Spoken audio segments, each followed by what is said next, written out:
So poor Sidney Powell. Gotta be honest, I almost feel sorry. No, I don't. Never mind. I'm not gonna go to the feel sorry for. I think they're gonna deserve everything they get in court. But poor Sidney Powell again today, lost in court again. And I know there's a lot of losing going on here, but she's still got some residual cases that still have to be lost. Today, the Supreme Court tossed out two of their petitions, I guess, that they had filed in lower courts in Arizona and Wisconsin. So again, another loss for them. And there'll be more, trust me, especially when Dominion and the other voting machine company gets a hold of them. Going to be a lot of poor people. Anyway, this past weekend, Crazy Pack. I hope everyone didn't bother to watch it. I watched a little bit. I watched as much as I could stomach. But here to share some thoughts on this year's Conservative Political Action Committee shindig. I've asked our good friend Jared Yates Sexton to come talk with us. Jared is author of the book American Rule: How a Nation Conquered the World but Failed Its People. Also the fabulous host of the Muckrake podcast. Jared, thanks for taking time for us. Hey, thanks for having me, Rick. So let's start with the golden Buddha, the golden calf, the Bob's Big Boy character. What was that? And how do I get a copy of it? I tell you what, we were recording the new Muckrake today, and we were trying to figure out if we could raise the money to actually buy it ourselves. The rumor on the streets, it was a cool $100,000. And to buy a piece of history. I think it was incredible. Not only was the golden Trump statue the perfect sacrilegious idol, but I think it is the perfect embodiment of the incoherent, absolutely insane madness of the Republican Party. It made no sense whatsoever. It looked like it was thrown together at the last second to be all things to all different people. It was just absolutely incoherent and disturbing. If you ask me, that's going to be giving me nightmares for a few weeks. I mean, the only way they could have made it better or more outrageous if they would have made a fountain out of him like peeing on something. I mean, that's the only way it could have gotten any better. That's where they were getting their drink from. Maybe that would have been better. You know what I really enjoyed? I don't know if you noticed this, but he was over an hour late to his own speech. Right. And I really enjoyed all the geeks around him who had to come out on stage and be like, hey, this is completely according to plan, just to let everyone know, like he's not late at all. Like the way that he leaves his supporters to, die of hypothermia in, sub-zero temperatures, take their money, can't even like get excited about giving the speech. I mean, it is a terribly abusive, codependent relationship all the way around. No kidding. But here's the thing, as I watched it, and I said at the beginning, it's like a comedian who hasn't bothered updating his material. It was the same tired routine. I think I could have done a better job, a little more energy, delivered the punchline with a little more zip. He wasn't on his game. Maybe get a couple of mulligans on the 18th hole before he came to the speech. You know what's amazing with that, Rick, is if you really look at how politics works, this was more or less his time to shine, to come out after his presidency, to possibly set up another run at the presidency. He doesn't seem interested in that, to be honest. It feels like he just wants to be adored and sort of fawned over. But it's really obvious that this person who is completely untalented, uninterested, and just checked out most of the time, and they're treating him like a religious idol. You know what I mean? And they've completely sold every principle that they've ever espoused or ever said that they believed in. They've completely given over all of their integrity, all of it that was left. And for this guy who can't even be bothered to get up for their conference. Yeah, I mean, it was quite scary because here's the thing. This is his party. I mean, the Republican Party is the party of Trump. There are no ideas. There's no direction. And everyone's scared to death of this guy who's unhinged. I mean, he's still going after everything was stolen. It was a huge ripoff. All the voter fraud and we know it was there. And I'm going, come on, update it a little bit. Give me something. You know, we were talking about before we started going on the air, like CPAC has been crazy for a while, but at least at CPAC, you would occasionally hear ideas. Right. You know, they and by the way, terrible ideas, the worst ideas. You'd have people that come out and talk about like reverse taxes, you know, or deregulating the entire economy, or you know, bringing chimney sweeps back into you know the mix. But what we actually saw this time was there's no ideology.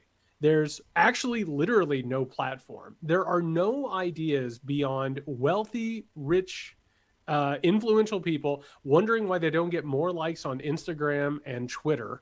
And then on top of it, decrying socialism, reform of any type. And the only actual plans that they made at CPAC this year was how to disenfranchise voters. Right. That's literally the only topic that they actually discussed how to even address to begin with.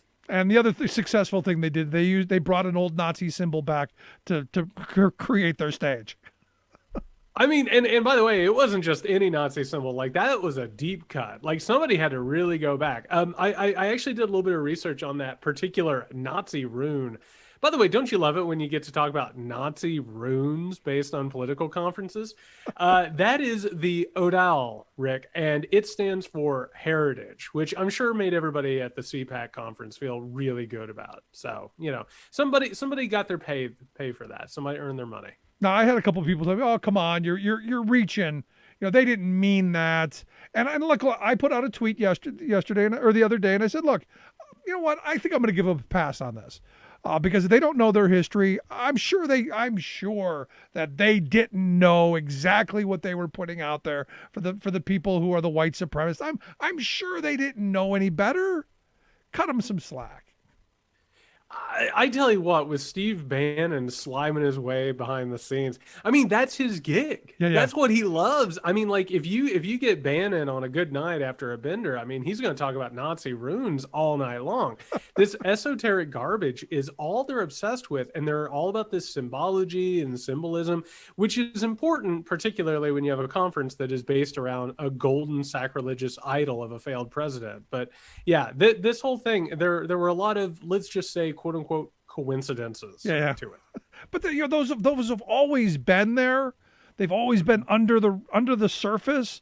You know, I used to joke. I think a lot of people joked about Pat Buchanan and his original speeches being better in German.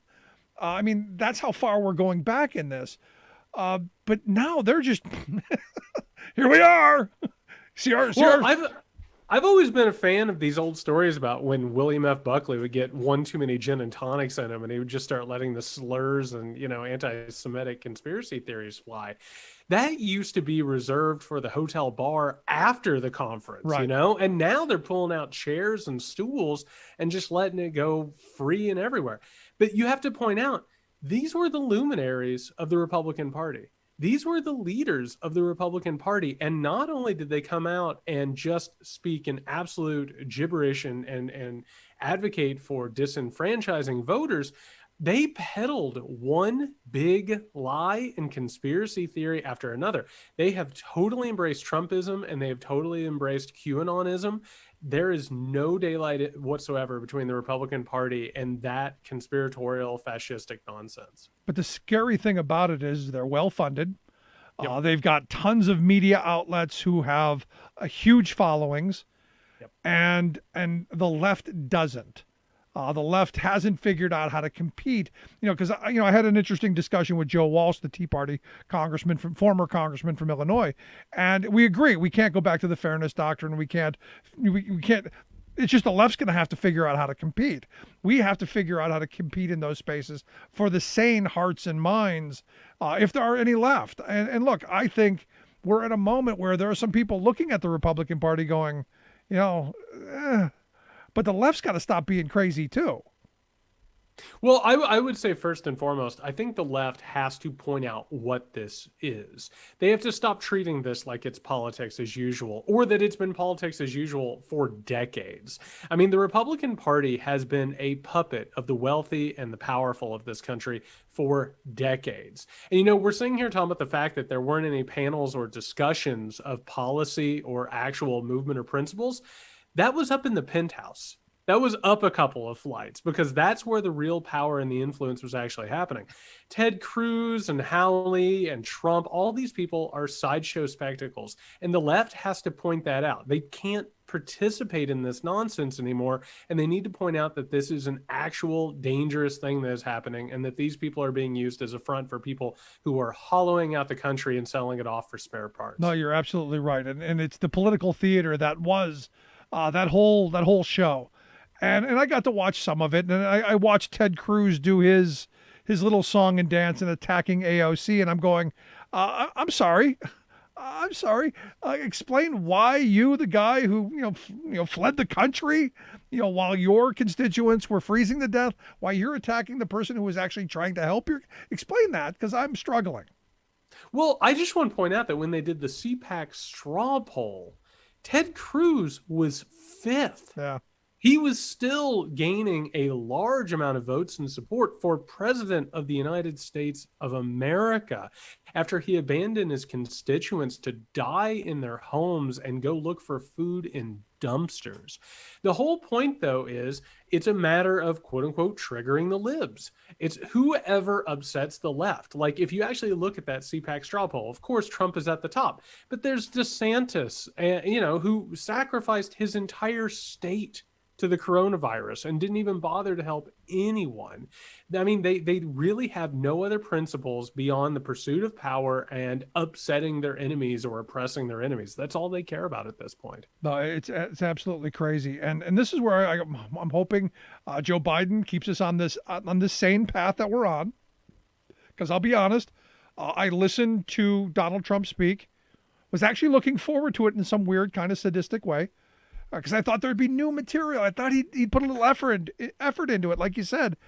And then I realized quickly, I am so grateful that I don't have to hear his voice every day.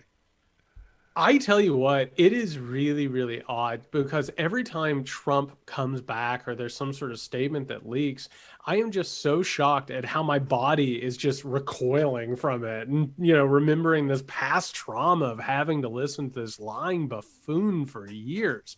Yeah, it feels really, really different. And to watch him get up there, stumble through it, have no idea what he's talking about. And again, he's already lost miles off his fastball, Rick. I mean, to watch him up there, it felt like such a weird blast from the past, but it felt good to turn him off. I'll tell you that. Now today, you see the what came out of France. Evidently, Nicolas Sarkozy was found guilty of corruption and influence peddling, sentenced to 3 years in prison. He's actually going to serve a year of them. I got to be honest, that gave me hope that possibly your state of Georgia could possibly look into the influencing that went on there. The state of New York could look into the tax evasion there, that maybe someday down the road we see Donald in an orange jumpsuit and a guest of the state at the Gray Bar Hotel. I like to let people know where I stand on the issues. I am pro-criminal politicians serving time for their crimes and being held accountable. I was so happy about that, and I wish that we would pick up that baton and run with it. But I will also tell you, from the state of Georgia, they did not take kindly to Donald Trump trying to interfere with the elections in here, or sicking his fascist goons on them after they refused to let him do it. There is a real possibility that he's going to face some repercussions for what he did down in Georgia, because this state is not really pleased with what he did. And on top of that, we have a governor who he has already made his sworn enemy. So, I mean, things could get really weird really quickly down here. No, I'm actually, that's where I'm looking for the most action, because as you pointed out, he threw Kemp under the bus after Kemp came out in favor of him and did a whole bunch of stuff, and then Trump just tossed him, and then all of the attacks and all of the nonsense. It's going to be interesting. You mentioned the word baton, and it got me to thinking about the golden doll again. Which I wish they would make into bobbleheads. I'm hoping someone will make a bobblehead version of that. But wasn't he holding some kind of scepter or some kind of magic wand or some kind of crazy thing? Yeah, no, it was a complete mess. So up top, he was wearing a suit. Down low, he was wearing American bathing trunks. Then in one hand, he had the Constitution, in the other hand, a wand, which, if you ask me, is all the disparate, bizarre, completely incoherent parts of Republican belief. That he's some sort of magician who made everything possible and was able to just use a little wand to just make their dreams come true. It's just the most bizarre display I think I've ever seen, honestly. So before we wrap this up, I got to look at this, and I'm hoping that I'm hoping that there are still some sane, rational Republicans who looked at that and go, we got to move away from that. I wish that were true. Listen, I'm a realist and a little bit of a pessimist at times, but even I thought they were going to move away from the coup. I thought at least they'd move away from the Capitol coup and be like, I don't think this is who we are. They embraced it. They just held it close and gave it a wet, sloppy kiss. I mean, there is just nothing that they're going to refuse to eat. Yeah, and they're in the process of rewriting it. I mean, to be honest, they're in the process of rewriting it. It wasn't a coup. They were invited in. Oh, it was Antifa. What are you talking about, Rick? I mean, they came in, they wore the hats and everything. So is there any way back? I mean, you're somebody I look to for hope. Is there any way back? Yeah, no, there is. And it goes back to what we talk about a lot of the time. The Democrats just have to stop engaging with these people. They need to call them the absurd, dangerous group that they are and deal with the material conditions of Americans who haven't even been served by them. I mean, it's all lip service. It's all symbolism. There's nothing to Trump's faux populism or what the Republican Party has done. They have just absolutely robbed the working class of America blind. And so if they could actually deal with the material conditions and the things going on in their lives, I think the Democrats and the left and unions could actually find their footing again. I do have hope about that. No, I mean, for me, and then it comes to this rescue plan as a first step, and then we need a massive infrastructure bill to get people back to work. So there's a lot we need to be doing, and we need to be doing it quickly. Which is why I'm still hoping that the Democrats do come around and find their sense and do away with the filibuster, although I know it will not happen. Yeah, I would love for that to happen. But just to reiterate something I said, I think the last time I was on this show, if you want middle America, if you want Republican voters in middle America to believe that climate change is a problem, put alternative energy manufacturing in their backyard. And they'll believe in it real quick. I'm right there with you. There are options here. There are paths forward. Those are jobs. I'm right there with you. Good stuff. As always, Jared, I appreciate the time. Great talking with you, my friend. Thanks, buddy. Our good friend Jared Yates Sexton. Make sure you pick up his book, How America Conquered the World but Failed Its People. We'll get links on it, how you can do that. And check out his podcast, the Muckrake Podcast. Quick break. Right back. Stick around. You're listening to The Rick Smith Show. Remembering that united we bargain, divided we beg. Rick Smith.